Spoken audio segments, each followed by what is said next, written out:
बात क्या कर रहे हैं? दूसरी बात हम ये कर रहे हैं दोस्तों कि जो भारत में आज दिल्ली में भारत मंडपम हुआ है। भारत जो मंडपम है, वहाँ पर दिल्ली और एआई दिल्ली का जो सेमिनार हुआ है, वहाँ पे कॉन्फ्रेंस चल रही है, India AI impact summit 2026।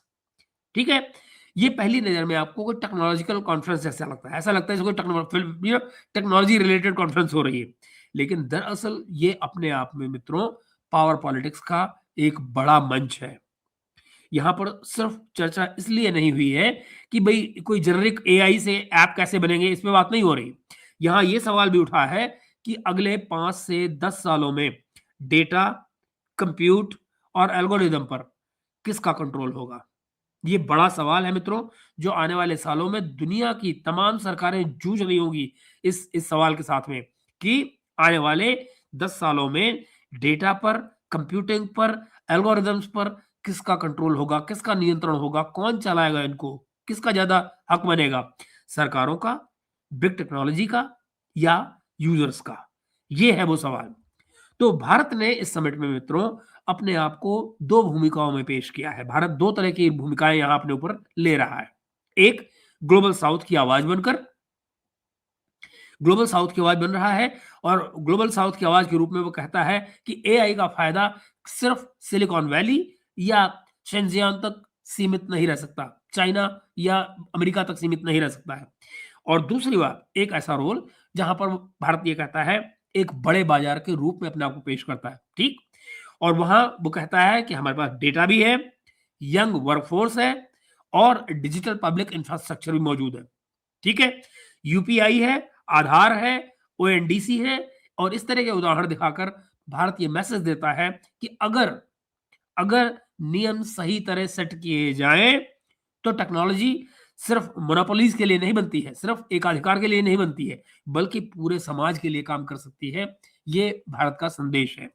Now summit की जो सबसे इंटरेस्टिंग बात है वो क्या है? वो ये है कि हम एक रिस्पॉन्सिबल एआई की लैंग्वेज जो है वो हम सिर्फ ह्यूमन राइट्स की बात नहीं कर रहे हैं वहाँ पर, सिर्फ प्राइवेसी की बात नहीं कर रहे हैं बल्कि हम इसको एक तरह की लैंग्वेज पे बात कर रहे हैं बेसिकली कि रिस्पॉन्सिबल एआई क्या चीज़ है, हम उस पर बात करने की कोशिश कर रहे हैं। बात इस पर भी हुई कि अगर जो ट्रेनिंग डेटा है, वो कैसे स्क्यूड होगा? तो अगर अगर अगर डेटा स्क्यूड होगा, अगर मान लीजिए आपका ट्रेनिंग डेटा जो है वो स्क्यूड होगा, तो जो एल्गोरिदम है वो समाज के अंदर की तमाम एग्जिस्टिंग जो इनइक्वालिटीज़ हैं, उनको और गहरा सकती हैं। समाज के अंदर मौजूद जो इनइक्वालिटीज़ हैं, वो और ज़्यादा गहरा जाएँगी। हायरिंग से लेकर क्रेडिट स्कोर तक, हर जगह पर बायस एल्गोरिदम के ज़रिए इंस्टीट्यूशनलाइज़ हो सकता है। यानी भारत ने यहाँ जोर देकर कहा कि जो एआई की गवर्नेंस है, एआई की गवर्नेंस की जो ग्लोबल डिबेट में सिर्फ पश्चिम के रूल नहीं चलेंगे, सिर्फ अमेरिका, यूरोप नहीं तय कर सकते कि ग्लोबल एआई की गवर्नेंस के ग्लोबल रूल्स क्या होंगे, बल्कि जो डेवलपिंग कंट्रीज हैं, उनको भी बराबर की सीट चाहिए होगी, उनको भी बराबर की बात चाहिए होगी, उनकी राय को भी उतना ही महत्व देना होगा, ये बात भारत कह रहा है। एक और इसकी परत ये है मित्रों कि एआई अब सिर्फ defence, cyber security, information war में ही कोर टूल बन रहा है। यू नो ऐसा नहीं है, अब तक यही हो रहा है, अब तक यही हो रहा है, मगर अब नई चीज़ें क्या आ रही हैं, डीप फेक्स आ रही हैं, ऑटोमेटेड प्रोपेगेंडा आ रहा है, सर्वेलेंस है, ये सारी चीज़ें कोई प्राइवेट सेक्टर के लिए खिलौने नहीं हैं। ये जो स्टेट्स हैं, स्टेट्स के हाथ में ये वेपन बन चुकी हैं, हथियार बन चुकी हैं।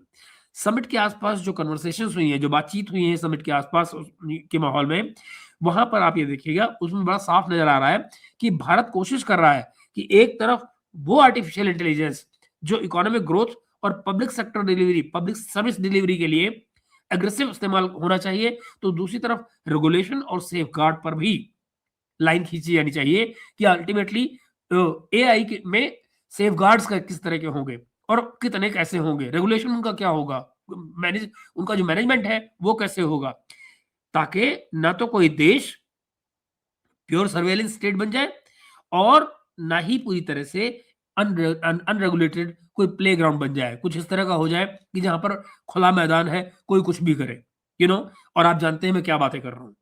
एआई के ज़रिए इस समय पर जो कुछ हो सकता है, मैं भी किसी हद तक इस्तेमाल कर रहा हूँ। तो आप देख लीजिए कि उसका जो इस्तेमाल है, वो दरअसल कहीं का कहीं जा सकता है। उसके अच्छे-बुरे हर तरह के इस्तेमाल हो सकते हैं और उन पर कहीं न कहीं ये लाइन खींचनी ज़रूरी है कि भाई, और रेगुलेशन भी बराबर का ज़रूरी है। और जो उसका समाज पर असर पड़ने वाला है, इसका तो कहना ही क्या? बिकॉज़ वो तो बहुत ही खतरनाक है। आपकी जो नौकरियों पर असर आ रहा है, वो सब आप देख ही रहे हैं।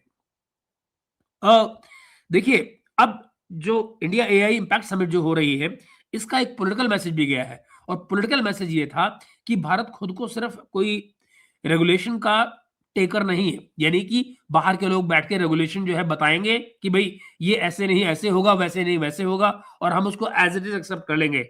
वो नहीं होगा, बल्कि भारत एक रूल मेकर भी है। भारत अपने आप को एक नियम बनाने वाले की जो कैटेगरी है, उसमें भी डाल के पेश कर रहा है और वो ये कह रहा है कि हम आँख मूंद कर हर एक बात को यूरोप की या अमेरिका की या चाइना की यूँ ही नहीं स्वीकार कर लेंगे, जिस तरह से वो हमको पेश की जाएगी। वो हमारे लिए आखिरी शब्द नहीं हो सकता। ईयू अपना एआई एक्ट बना रहा है, यूरोपियन यूनियन अपना एक एआई एक्ट बना रहा है और अमेरिका जो है, वो अपने तरीके से वॉलंटरी कमिटमेंट्स पर चलता है। वॉलंटरी कमिटमेंट्स पे, आई मीन राइटिंग में कुछ नहीं है, है ना? चाइना का अपना जो कंट्रोल हैवी मॉडल है, उस वो पूरी तरह हर एक चीज़ को कंट्रोल करते हैं चाइनीज़। ऐसे में अगर इंडिया जो है, वो डेटा प्रोटेक्शन, ओपन सोर्स और कंप्यूट एक्सेस, इसके अलावा सेफ्टी नॉर्म्स पर एक बैलेंस्ड फ्रेमवर्क पेश कर पाता है, ठीक है? तो फिर ग्लोबल साउथ के बहुत से देश जो हैं, वो भारत वाली टेम्पलेट की तरफ देखेंगे। भारत जो है, ग्लोबल साउथ में एक ऐसे मॉडल को लेकर आ सकता है, जिसको ग्लोबल साउथ के तमाम देश अपनाना चाहेंगे। यही वजह है, क्योंकि देखिए ना, एक तरफ अमेरिकी खुलापन है, दूसरी तरफ अभी एआई एक्ट जो है यूरोप वाला बन रहा है। चाइना का जो है, वो बहुत ज़्यादा स्टेट कंट्रोल्ड है। तो आप उनमें से तीसरों तीनों में अपनी-अपनी खामियाँ हैं। चौथा मॉडल जो बन सकता है, जिसको भारत बना सकता है या बनाना चाहिए, शायद पेश करना चाहिए, जिसमें जो ग्लोबल साउथ के तमाम इंटरेस्ट हैं, उनको रिप्रेज़ेंट किया जा सके। अगर ऐसा हो पाता है, तो शायद वो बड़ी बात होगी। तो यही वजह है कि दिल्ली की जो ये एआई कॉन्फ्रेंस हो रही है, टेक्नोलॉजी से ज़्यादा जियोपॉलिटिक्स की भी स्टोरी है। ये भी समझे जाने की ज़रूरत है। जहाँ पर सवाल ये उठ रहा है कि फ्यूचर की जो डिजिटल दुनिया है, उसमें आखिरी शब्द जो होगा, वो किसका माना जाएगा? कौन किसकी बात को सुना जाएगा? ये बात भी, ये डिजिटल टेक्नोलॉजी को रिलेटेड सवाल है, जो यहाँ पर उठ रहे हैं। और अब आप देखिए, अगर इसके अलावा अब बात की जाए, तो हमें तीसरी एक और बात जो करनी है, वो ओके। हाँ। अच्छा, और फिर आप इस बात को कुछ आगे भी यूँ भी ले जा सकते हैं ना, कि जो असली सवाल जो है यहाँ पर, वो पावर और रूल्स का भी है ना? पावर और रूल्स का इस तरह से कि आने वाले सालों में, जैसे मैंने आपको बताया, कि किसका कंट्रोल होगा, चाहे एआई के का जो डेटा है, कंप्यूटिंग है, या जो मॉडल्स ही बनाएँगे, जो एआई के मॉडल्स आएँगे, उन पर कंट्रोल किसका होगा? सरकारों का होगा, टेक्नोलॉजी का होगा, यूज़र्स का होगा, ये सब भी उसमें शामिल होता है। तो इन बातों को लेकर हमें ज़रूर सारी की सारी। अच्छा, फिर और देखिए, एक और मज़े की बात मैं आपको बताता हूँ। समिट का जो सेंट्रल थीम है, जो उसका सेंट्रल थीम है, वो है responsible AI for Bharat. Responsible AI for Bharat, यानी ऐसा एआई जो पावरफुल भी हो और अकाउंटेबल भी हो, और जो सिर्फ अंग्रेजी स्पीकिंग जो अर्बन यूज़र्स हैं, जो सिर्फ अंग्रेजी बोलते हैं, अंग्रेजी दाँ हैं, शहरों में रहते हैं, शहरों के पढ़े लिखे हैं, सिर्फ़ उनके लिए नहीं, बल्कि एआई जो है, वो छोटे कस्बों में, अलग-अलग भाषाओं में, लो एंड जो डिवाइसेज़ हैं, उन तक के लिए काम कर सके, ये वो परिस्थिति है जिसको हम बिल्ट अप करना चाह रहे हैं।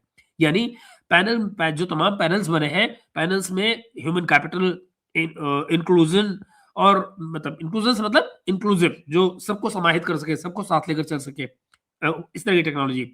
तो उसमें आप देखिएगा, inclusion, safe and trusted AI, ये भी एक बड़ा सा है कि भई न सिर्फ एआई सेफ हो, बल्कि उस पे भरोसा किया जा सके। अभी वो चीज़ आनी बाकी है मेरे दोस्त। अभी ट्रस्टेड एआई नहीं कहा जा सकता। एआई अभी ट्रस्टेड नहीं है पूरी तरह से कम मेरा मेरा नहीं मानना है। जो जितना मैं समझ देख पा रहा हूँ, मुझे नहीं लगता कि आप आँख मूंद के अभी एआई पे भरोसा कर सकते हैं। खैर, और इसके अलावा जो डेमोक्रेटाइजिंग कंप्यूट है, जो कंप्यूटराइज़ेशन का, जो कंप्यूटिंग का जो डेमोक्रेटाइज़ेशन है, और एआई फॉर इकोनॉमिक मॉडल्स, जो एआई फॉर इकोनॉमिक डेवलपमेंट, ये भी एक बड़ा सवाल है। इस तरह के 7 चक्र हैं, जिन पर जोर दिया जा रहा है इस कॉन्फ्रेंस में। ताकि ये चर्चा जो है वो सिर्फ थ्योरी पर ना रह जाए। जो कॉन्फ्रेंस पे जो चर्चा है वो सिर्फ थ्योरी पे ना हो जाए रह जाए, बल्कि स्किलिंग पर बात की जाए, फंडिंग पर बात की जाए, एआई के रेगुलेशन पर बात की जाए। इस तरह के जो कॉन्क्रीट स्टेप्स हैं, कॉन्क्रीट जो कदम हैं, उनको भी यहाँ पर एक्शन में ट्रांसलेट किया जा सके। लेकिन फिर बात क्या है? फिर बात ये है दोस्तों कि जो रिस्पॉन्सिबल एआई का मतलब जो है, वो सिर्फ अच्छे यूज़ केसेस दिखाना नहीं है, है ना? खतरे भी उतने ही रियल हैं। कैसे? डीप फेक से लेकर automated disinformation campaign, predictive policing, predictive policing, हैं? और इससे लेकर क्रेडिट स्कोरिंग, ये तमाम रिस्क ऐसे हैं जहां पे चीजें बहुत ज्यादा गड़बड़ हो सकती हैं। समिट के पास एक बड़ा कंसर्न ये भी है मित्रों कि अगर कुछ गिने चुने जो देश हैं या जो गिनी चुनी कंपनियां हैं, उनके पास ही सारा का सारा जो फ्रंटियर कंप्यूट जो है और फाउंडेशन मॉडल्स का कंट्रोल रहेगा, तो बाकी सारी दुनिया जो है वो सिर्फ रूल टेकर ही बनकर रह जाएगी। फिर वो रूल मेकर नहीं बन पाएगी, जबकि बाकी दुनिया की भी भूमिका उसमें बराबर की होनी चाहिए, ऐसा मुझे मानना है। भारत की जो कोशिश है यहाँ पर, जैसा मैंने बताया कि वो एआई को साफ-साफ नेशनल प्रायोरिटी बनाए, नेशनल प्रायोरिटी बनाए और जो ग्लोबल पब्लिक गुड है, उसकी भाषा को लेकर भी साथ चले। तो एक तरफ पीएम के लेवल पे पीएम के लेवल पे कोऑपरेशन और शेयर्ड स्टैंडर्ड्स की बातें हो रही हैं। तो दूसरी तरफ जो और सेशन चल रहे हैं उनमें डेटा गवर्नेंस, सेफ्टी, ट्रांसपेरेंसी और अकाउंटेबिलिटी के जो प्रैक्टिकल फ्रेमवर्क्स हैं, उन पर भी चर्चा चल रही है। दिल्ली से जो संकेत आ रहा है मित्रों, वो निकल के ये आ रहा है कि भारत चाहता है एआई पर ग्लोबल कॉम्पैक्ट ऐसा हो जो इनोवेशन को रोकने वाला ना हो, जिससे जो जो जो इनोवेशन है वो लगातार होती रहे, उसमें कोई रुकावट ना आए। लेकिन अनचेक्ड सर्वेलेंस, यू नो लोगों की जो जाती जिंदगियां है, जो प्राइवेट लाइफ है, उन पे कोई सर्वेलेंस ना है। लोग अपनी जाती जिंदगी में क्या कर रहे हैं उस पे की सर्वेलेंस ना करें, मोनोपोलीज ना बढ़े और जो सिस्टमैटिक बायस है उसको लेकर कोई लाइसेंस ना मिले। यानी कि जो जो सिस्टमैटिक बायसेस हैं उनको लेकर एआई कोई ऐसी भूमिका ना प्ले करे जिससे कि बायसेस और बढ़े।